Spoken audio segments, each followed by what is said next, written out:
O anuncio da Casa Branca de suavizar o embargo a Cuba, coa liberalización das viaxes e o de envío de remesas, entre outras disposicións, bota por terra unha medida imposta en 2004 polo goberno de Bush para provocar unha vez máis un cambio de sistema na illa.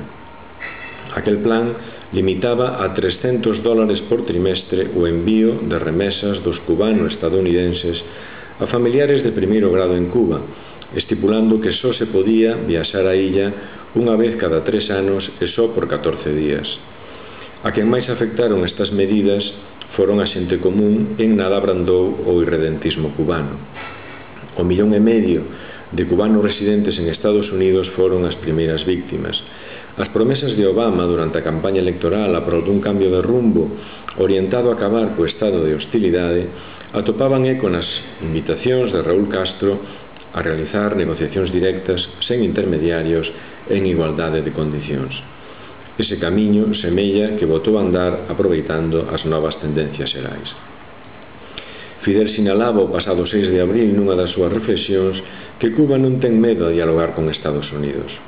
A visita recente dunha delegación de congresistas confirma a existencia dunha clara corrente en favor da mellora das relacións bilaterais.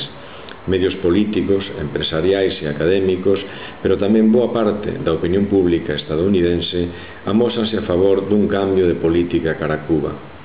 Toda América Latina, hoxe, mellorou as súas relacións con Cuba, condena o mantemento das medidas de forza e reclama a fin do distanciamento.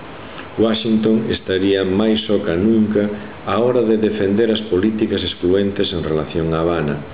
Compre aproveitar este momento histórico con políticas constructivas de ambas partes e medidas concretas que privilexien o diálogo e permitan buscar un novo camiño.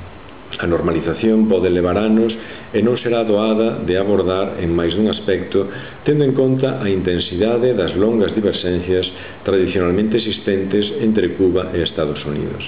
Pero a confrontación demostrou sobradamente tanto a súa ineficiencia como que non leva a ningures.